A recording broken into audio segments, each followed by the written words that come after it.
Shalom Bapak Ibu Saudara. Oh, luar biasa ya. Oke, kita langsung kepada apa yang jadi pesan Tuhan buat kita semua, saya Bapak Ibu Saudara. Pesan Tuhannya adalah gini, berusahalah dengan sungguh-sungguh. Berusahalah dengan apa? Dengan sungguh-sungguh. Wow. Mari kita sama-sama buka satu ayat firman Tuhan di 2 Petrus 1 ayat 10. Ayat yang mungkin gak asing buat kita ya, kita mestinya pernah baca ini. Oke, sudah terpampang, kita mau sama-sama baca satu ayat ini Bapak Ibu Saudara. Oke, 1, 2, 3. Karena itu saudara-saudaraku berusahalah sungguh-sungguh supaya panggilan dan pilihanmu makin teguh. Sebab jikalau kamu melakukannya, kamu tidak akan pernah tersandung. Ya, ini diucapkan, ditulis oleh Rasul Petrus. Ya, jadi Bapak Ibu Saudara, sedikit latar belakang dulu ya tentang ini. Jadi melalui suratnya ini Petrus mengingatkan bahwa adanya guru-guru palsu ya masuk ke dalam kehidupan jemaat Tuhan ya, menyusup ke dalam gereja istilahnya pada masa itu. Nah, dia menyerukan lewat suratnya ini, menyerukan kepada orang percaya untuk apa? Untuk terus bertumbuh, terus tegak dalam iman ya. Bahkan ayo harus bisa mengenali ya, ini penyesat ini mulai masuk gitu. Harus bisa mengenali dan lakukan sesuatu ya, ambil tindakan. Nah, kalau enggak maka menjadi orang-orang yang ya terbawa lagi ada penyesatan ya ikut gitu ya. Nah, di sini jadi surat ini yang ditulis Rasul Petrus ini mendorong jemaat Tuhan untuk menjadi apa? Untuk menjadi orang-orang tajam ya, menjadi orang-orang yang tidak diam aja ya. Ia menekankan pentingnya pertumbuhan iman orang percaya. Makanya di dalam satu perikop ini kan kita sering bahas ya. Kalau kamu memulainya dengan iman, nah iman yang kau miliki itu mulai tambahkan, ya kan? Tambahkan kebajikan, tambahkan pengetahuan, tambahkan apa lagi? Tambahkan penguasaan diri, tambahkan ketekunan, tambahkan kesalehan kepada imanmu, tambahkan kasih kepada orang-orang. Ya, dan lain-lain. Jadi artinya gini, surat yang ditulis Rasul Petrus ini mengajak orang percaya untuk yuk jangan di posisi itu aja. Yuk tumbuh lagi, tambah lagi. Karena gini, yang namanya penyesatan juga agresif. Penyesatan juga berusaha untuk menambah-nambahkan segala model macam ya penyesatan mereka. Ya makanya sampai zaman sekarang yang namanya penyesatan terus bervariasi Bapak Ibu Saudara. Nah, kalau yang namanya penyesatan aja terus mengembangkan dirinya istilahnya. Nah, bagaimana dengan kehidupan orang percaya? Nah, lewat surat ini Rasul Petrus mendorong orang percaya, yuk jangan puas ada di situ. Yuk harus tumbuh lagi, kejar lebih lagi gitu maksudnya ya. Nah, makanya sampailah kepada ayat ini. Karena itu saudara-saudaraku, berusahalah sungguh-sungguh supaya panggilan dan pilihanmu makin teguh. Sebab jikalau kamu melakukannya, kamu tidak akan pernah tersandung. Wow. Nah, jadi penekanan daripada pesan Tuhan ini adalah gini, berusahalah sungguh-sungguh. Ada orang memang udah berusaha, ya pesannya adalah gini, berusaha sungguh-sungguh.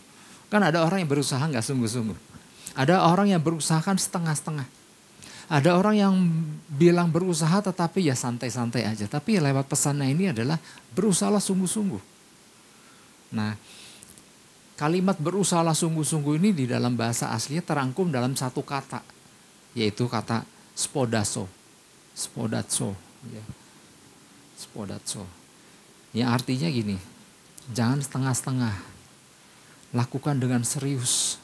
Dengan effort, dengan upaya, ya, bukan sekedar keinginan yang diucapkan. Ya kadang-kadang kan kita sering dengar ada orang-orang percaya yang punya banyak keinginan, tapi semuanya ada di mulut doang, ya. Iya nih, mestinya kan aku kan harusnya sungguh-sungguh, mestinya aku harus mencapai, mestinya aku harus kejar, mestinya semua mestinya ada di mulut. Tapi kemudian apakah ada tindakan lanjutannya? Nggak ada, cuma di mulut aja.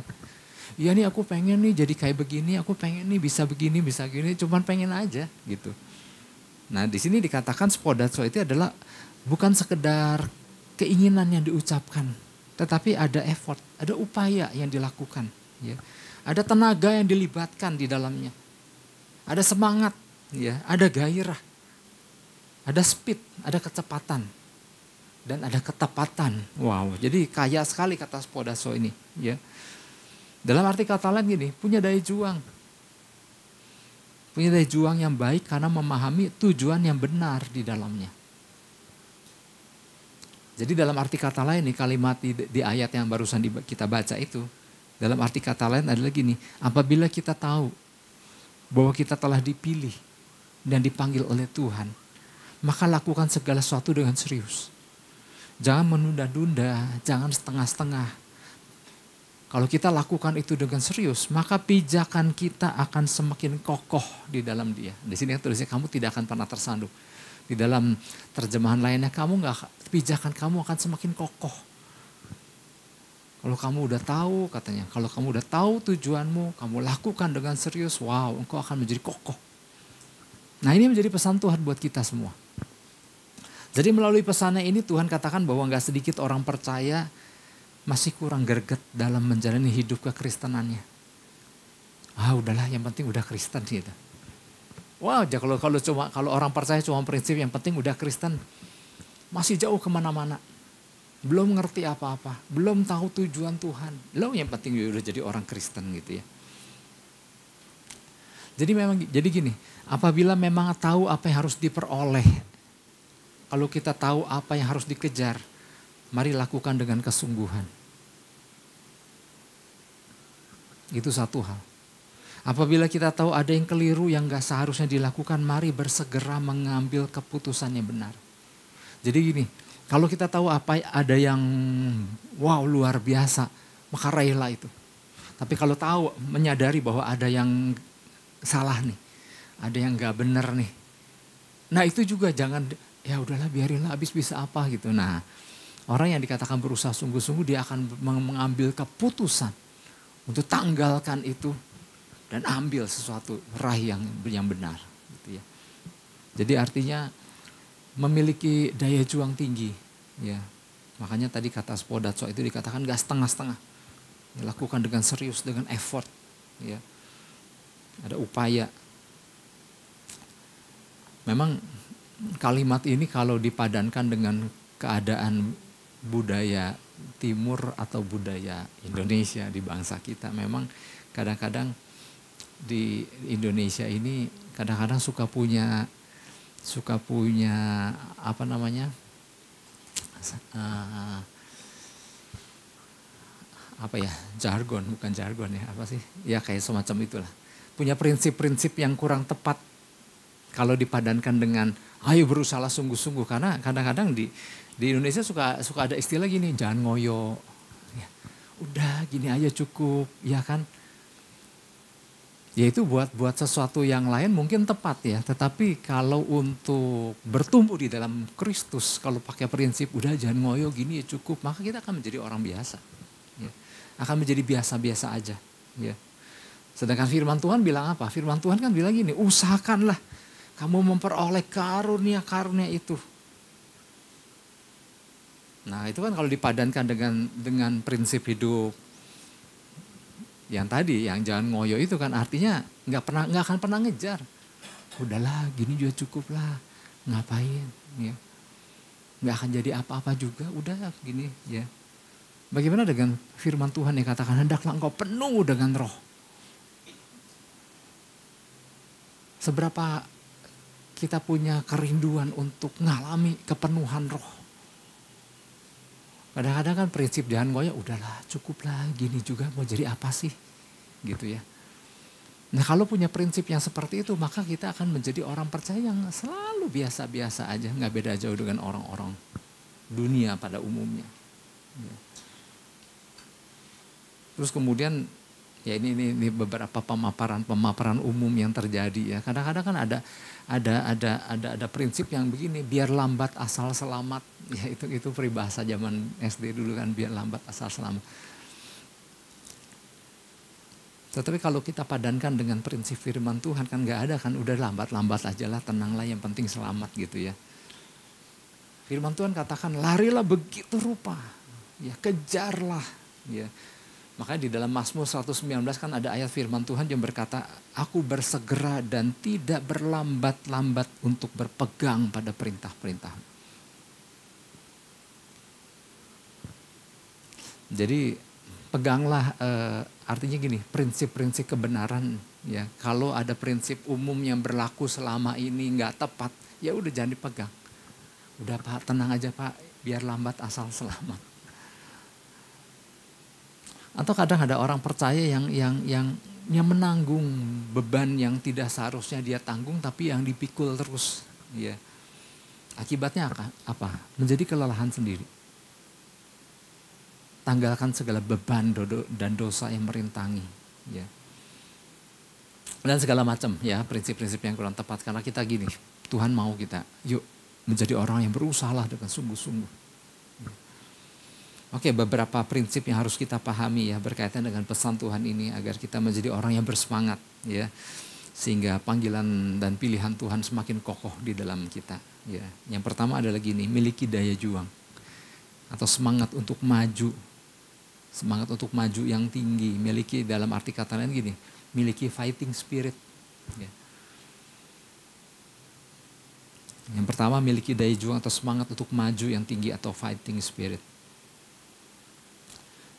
Kadang-kadang tanpa, ya kita bersyukur tuh pesan Tuhan ini kadang-kadang kalau nggak diingatkan ya, kadang-kadang ya itu, ya udah tenanglah mau jadi apa sih gitu ya. Tapi kalau kita kembali, itu diingatkan, kalau kita nggak agresif di dalam Tuhan, ini yang namanya roh dunia. Makanya kan ada firman Tuhan kan, jangan menjadi serupa dengan dunia. Ya saya sering menjelaskan. Tapi berubahlah pembarian budimu. Itu sebetulnya dalam bahasa aslinya adalah kalau kita nggak aktif bergerak mengisi diri kita dari hal-hal yang ilahi, maka yang dunia akan segera mengambil alih. Kayak ruangan AC ini. Kalau nggak mesin AC ini dinyalakan secara agresif mengeluarkan hawa sejuk terus menerus. Kalau itu kalau mesin ini nggak melakukan fungsinya, maka yang di luar tuh udara yang panas itu akan segera masuk. Yang di luar jendela ini akan segera menguasai ruangan ini. Maka itu perlu ada yang bergerak secara aktif. Nah jadi yang pertama miliki daya juang. Ayatnya di dalam 2 Petrus 1 ayat 4. Dengan jalan itu ia telah menganugerahkan kepada kita janji-janji yang berharga dan yang sangat besar. Supaya olehnya kamu boleh mengambil bagian dalam kodrat ilahi. Dan luput dari hawa nafsu duniawi yang membinasakan dunia. Oke, jadi gini, dikatakan bahwa lewat ayat ini ya, Tuhan telah menganugerahkan janji-janji yang berharga. Katakan amin. Tuhan telah menganugerahkan kepada kita janji-janji yang berharga dan yang sangat besar dikatakan. Sehingga kita boleh mengambil bagian dalam kodrat ilahi, divine nature. Jadi ada sesuatu yang Tuhan sediakan. Ada kodrat ilahi yang memang udah selayaknya kita sebagai orang pilihan Tuhan menikmati. Ya. Hal-hal yang ilahi dalam kehidupan kita. Tapi ingat, ada hal-hal yang bisa menghalangi orang percaya untuk mengalaminya. Yaitu di sini dikatakan hawa nafsu duniawi. Artinya untuk mengalami hal-hal ilahi tidak begitu saja dialami. Ya, namun harus berusaha sungguh-sungguh untuk memperjuangkannya. Karena akan ada selalu hal-hal yang mencoba untuk menghalanginya. Dan salah satunya adalah hawa nafsu duniawi. Jadi untuk menikmati hal-hal yang ilahi. Nah kita juga harus berjuang untuk mengalami itu. Karena apa? Ada hal yang duniawi yang mencoba menghalangi. Ya kayak istilahnya gini. Kayak pertandingan sepak bola. Kayak pertandingan basket, apapun lah nama cabang olahraganya. Kan ada pihak yang berusaha untuk menggolkan, tapi ada pihak yang berusaha untuk menahannya. Dan si tim sepak bola atau si tim bola basket itu kan akan berusaha untuk dengan sungguh-sungguh bagaimana dia harus menggolkannya, bagaimana dia harus memasukkan bola ke dalam jaring. Sementara pihak lawan akan berusaha untuk menghalang-halanginya, pihak lawan berusaha untuk menahannya. Nah maka pihak yang nyerahlah, males, dihalang-halangi begitu, ya memang itulah permainannya gitu ya. Nature-nya memang seperti itu. Pada saat kita lagi bergerak ke satu arah untuk suatu tujuan Tuhan yang besar, akan selalu ada pihak lawan yang akan menghalangi. Nah, maka itu diperlukan apa? Daya juang. Diperlukan apa? Usaha yang sungguh-sungguh.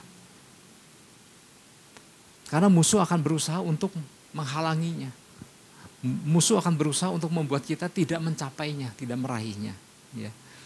Jadi kita nggak bisa cuma bersikap pasif, ya, lalu berharap kita mengalami banyak hal di dalam Tuhan. Ya. Tadi dikatakan ada janji-janji yang berharga dan yang besar, yang sangat besar, di mana kita bisa mengambil bagian di dalamnya. Tapi kan itu nggak begitu saja dapat kita nikmati kalau kita nggak melakukan apa-apa. Ya. Pertentangan dari sisi daging, kedagingan pun akan selalu ada. Dari musuh pun akan selalu ada. Maka itu dibutuhkan apa? Fighting spirit. Ya. Orang yang nggak memiliki daya juang biasanya akan membiarkan sisi kedagingannya menguasai dirinya sehingga nggak bisa menikmati yang dikatakan divine nature tadi. Kodrat ilahi tadi. Karena apa? Membiarkan sisi daging mengalahkannya. Ya. Seorang hamba Tuhan dari Afrika, Bapak Ibu Saudara, ya, seorang hamba Tuhan namanya Sam Olurinde, ya. Sam Olurinde ini bilang begini, jangan sampai ada musuh yang menawan sehingga orang percaya nggak punya semangat untuk melakukan apa-apa. Jadi ketika orang percaya merasa gini, nggak berdaya, nggak mau melakukan apa-apa, gini aja udah cukup. Hamba Tuhan ini bilang, hati-hati, jangan-jangan ada yang menawannya.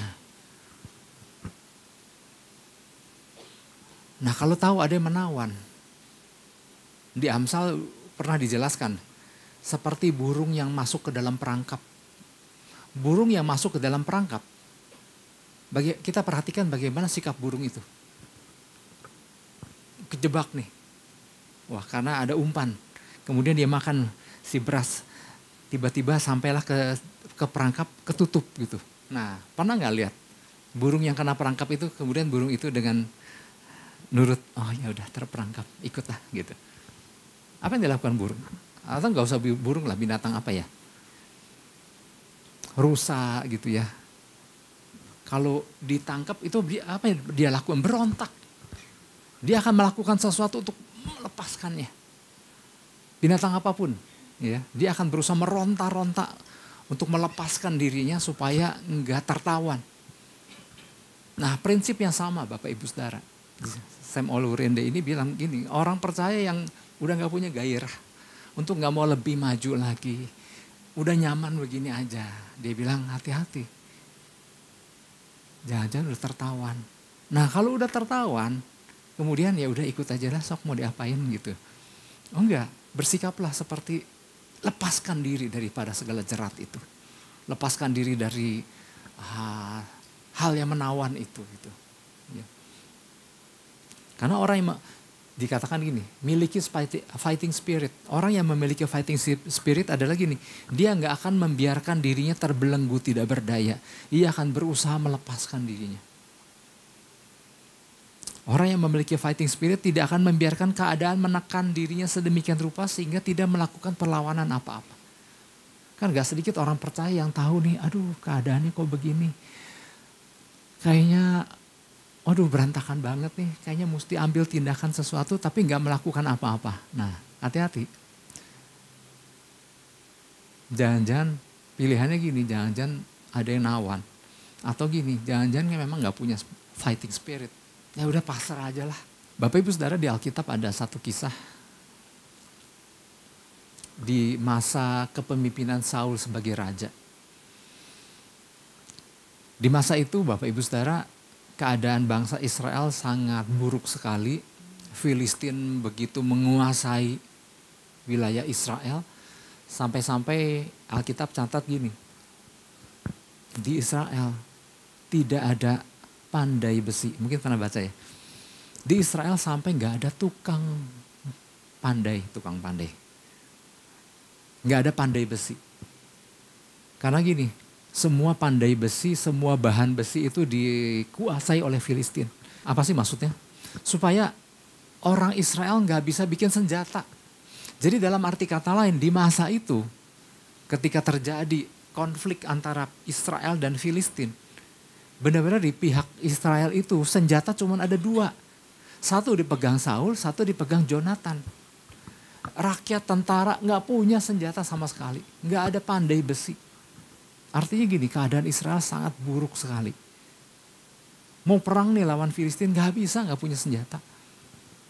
Akhirnya mereka ya udah, Israel dalam keadaan lemah. Mereka nggak bisa melakukan apa-apa gitu.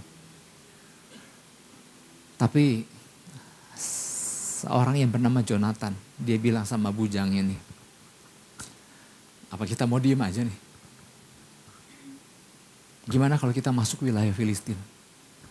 Terus bujangnya bilang, oke, aku sepakat. Wow, ini keren sekali Bapak Ibu Saudara. Jonathan bilang, gak apa-apa kita cuma berdua. Karena buat Tuhan gak ada yang mustahil. Tuhan juga bisa melakukan sesuatu melalui orang yang sedikit ini. Dan apa yang mereka lakukan? Mereka mengendap-endap masuk wilayah Filistin. Dua orang ini, di mana cuma satu orang yang pegang senjata. Yaitu Jonathan, kan satunya ada di bapaknya Saul. Saul kan lagi diam bersama seluruh pasukan-pasukan dan orang-orang rakyat Israel. Nah masuklah Jonathan. Dia bilang kita mesti melakukan tindakan. Kita percaya Tuhan tolong kita meskipun jumlah kita cuma berdua. Dan masuklah mereka. Dengan senjata satu-satunya yang ada pada tangan Jonathan. Maka dia mulai masuk wilayah Filistin. Ada satu tentara yang dia tebas. Dan kemudian terjadilah kegemparan di wilayah Filistin. Dan ini terdengar oleh Saul, terdengar oleh rakyat Israel. Wow, apa yang terjadi di sana? Nah, waktu mereka mendengar ada Jonathan sedang melakukan sesuatu di sana. Mulai rakyat wow, yuk kita lakukan sesuatu, yuk kita lakukan sesuatu. Dan di situ Tuhan campur tangan di mana antara pasukan Filistin mereka saling bunuh. Nah, Bapak Ibu Saudara, artinya gini, keadaan berubah ketika dimulai ada orang yang nggak mau membiarkan keadaan menyerah pada keadaan. Masa begini aja sih? Ya kata Jonathan, masa kita dibiarkan tidak berdaya begini? Kita harus lakukan sesuatu. Nah itu yang dikatakan fighting spirit. Memiliki daya juang. Untuk tidak menyerah kepada keadaan. Atau keadaan musuh sedang menekan. Harus lakukan sesuatu. Wah baru terjadi sesuatu. Nah mulai terjadi kegemparan di situ. Mulai terbakarlah semangat bangsa Israel. Yuk kita ke sana meskipun di tangan mereka tetap gak ada senjata. Tetapi ya ini yang berbeda lagi nih, semangatnya. Jadi jangan membiarkan adanya stagnasi menguasai kehidupan orang percaya, Bapak Ibu Saudara. Ya. Yang stagnasi artinya ya maju enggak, mundur iya gitu. Enggak ngapa-ngapain. Enggak ada tindakan apa-apa maksudnya. Bahkan gak sedikit orang percaya kan menggunakan kata ini sepertinya kayak keren. Gue lagi stagnan nih. Artinya gini, gue lagi ditawan. Gue lagi gak berdaya. Gue lagi ditekan sama musuh dalam arti kata lain. Karena stagnasi itu belenggu Bapak Ibu Saudara. Stagnasi itu kekalahan. Stagnasi adalah iblis sedang menawan hidup orang percaya. Ya. Dan stagnasi itu akan membuat tujuan Tuhan menjadi semakin jauh dalam hidup orang percaya. Sebab itu kita harus tetap punya fighting spirit. Ya. Gak menyerah sama keadaan. Kadang-kadang kan begitu mudahnya orang percaya menyerah sama keadaan. Udah minggu gue gak ke gereja dah sekalian. Kenapa? Gue lagi malas. Gak punya daya juang gitu.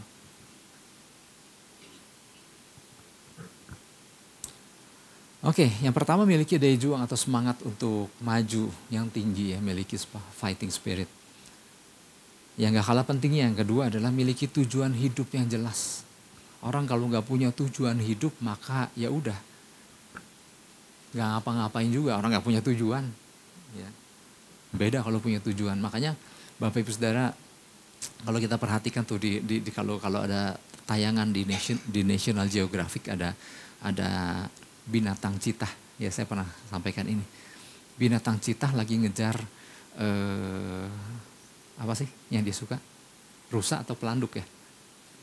Rusa ya, rusa. Ternyata gini, apa yang membuat Citah ini dapat menangkap rusa? Rusa kan larinya juga cepat juga gitu. Citah juga cepat. Nah, Citah itu punya kelemahan gini, jantungnya kecil. Jadi dia ngegas tuh cuman sebentar gitu. Nah, apa yang membuat dia bisa nangkap buruannya? Fokus, tujuan. Waktu dia mengincar, ini kan rusa kan mirip semua. Tapi dia nggak menjadi kebingungan. Kadang-kadang kan kita suka lihat ya, ada tayangan, ada binatang, udah nangkep ini, ngelihat ada binatang yang lain lewat, dia lepas yang ini nggak dapat, itu nggak dapat gitu. Tapi beda dengan Citah. Citah dia ngincar satu dan dia kunci, dia kejar. Kenapa? Dia tahu napasnya nggak bisa terlalu panjang, cepat sekali memang larinya. Oleh sebab itu dia incar, dia punya tujuan, dia punya target, dia kejar sampai dapat gitu. Yang kedua adalah memiliki tujuan yang jelas. 2 Petrus 1 ayat 10.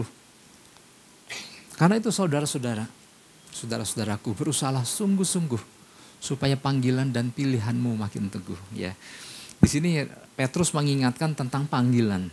Ya, panggilan Tuhan yang harus kita tangkap. Jadi setiap kita dipilih, diselamatkan nih. Bukannya cuma sekedar ya udah supaya ditebus dari dosa. Tapi enggak, karena Tuhan punya tujuan. Karena Tuhan punya rencana atas kita. Tuhan mau pakai kita. Tuhan mau pakai kita, katakan amin. Tuhan mau pakai kita menjadi alat yang luar biasa. Tuhan mau pakai kita menjadi agen kerajaan surga di bumi ini. Wow, artinya begini, Tuhan punya rencana yang luar biasa. Nah, dari pihak kita orang percaya gini, nangkep enggak gitu? Bahwa kita ini duta kerajaan surga. Ya, minggu lalu kita udah dengar juga tentang, kita diingatkan lagi bahwa kita adalah duta kerajaan surga. Wow, ini kan luar biasa. Kalau kita nangkep, kita di bumi ngapain sih? Duta, jadi perwakilan surga di bumi. Ya. Nah, jadi kita harus ngerti bahwa ada tujuan Tuhan ya di dalam hidup yang kita jalani ini. Bukan cuma sekedar menjalani hidup, udahlah sejadinya aja lah. Ya, semengalirnya gitu kan. Ada orang yang sering pakai istilah gini, udah mengalir aja lah, mau mengalir kemana, mau hanyut apa gitu ya. Nah, di Alkitab ada satu tokoh namanya Rasul Paulus. Ini orang luar biasa. Ketika dia punya tujuan, dia gak pernah main-main dengan tujuannya.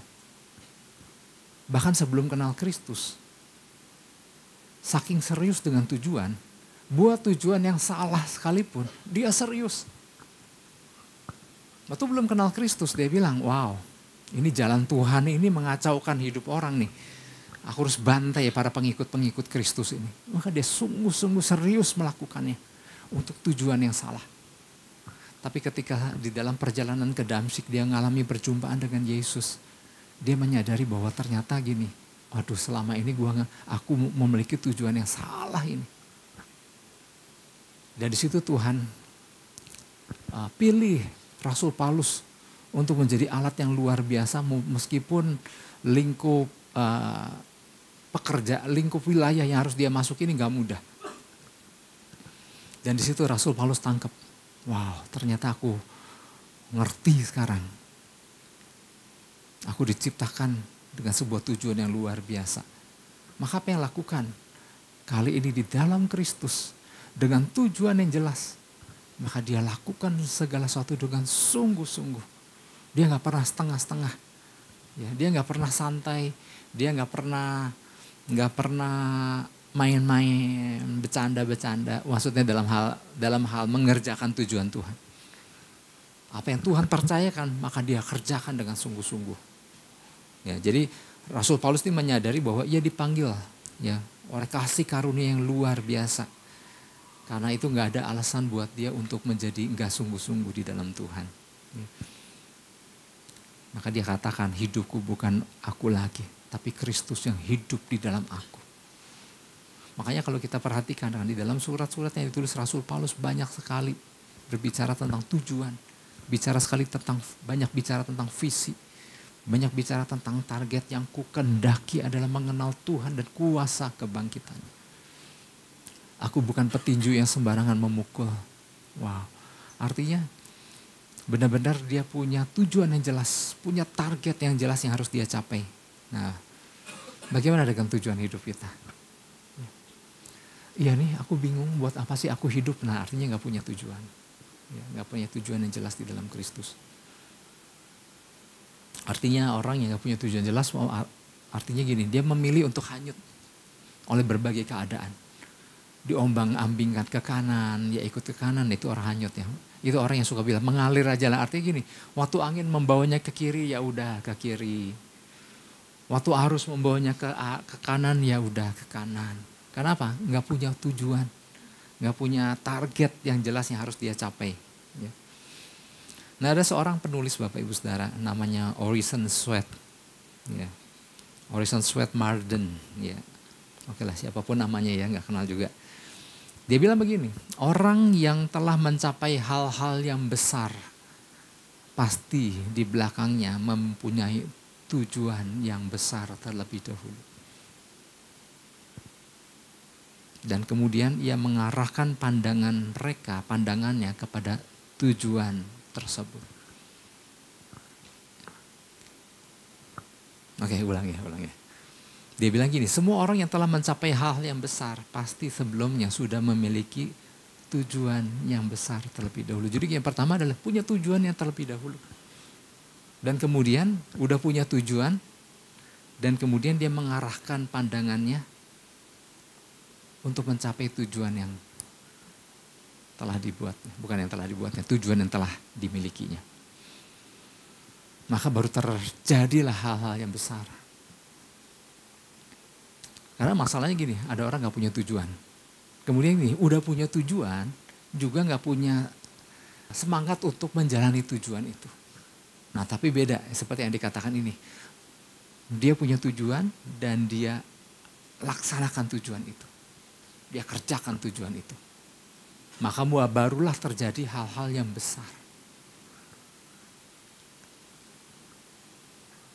Saya percaya, setiap orang percaya pasti rindu mengalami sesuatu yang luar biasa. Yang setuju katakan amin. Tapi kan gak berhenti cuman diingin aja, di keinginan aja.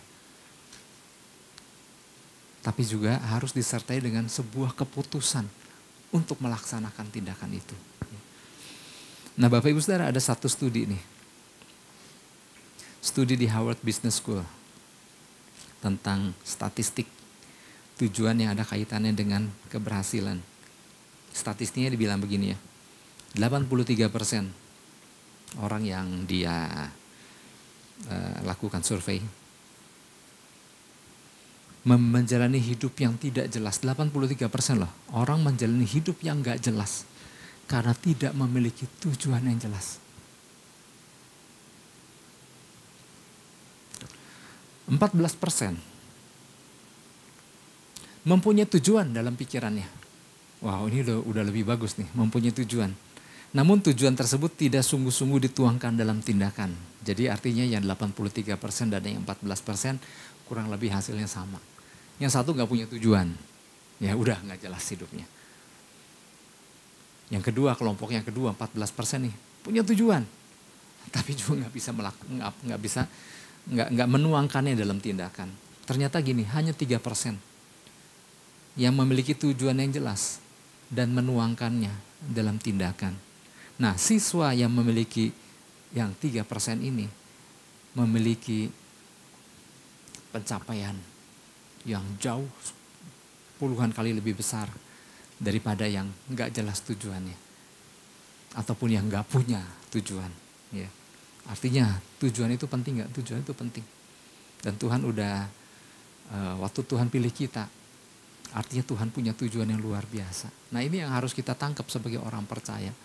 Jangan menjadi orang percaya yang nggak nangkap tujuan Tuhan. Ya. Menjalani kehidupan yang nggak tahu mesti ngapain sih, apa yang sih terus dikejar sih, mau apa lagi sih gitu ya.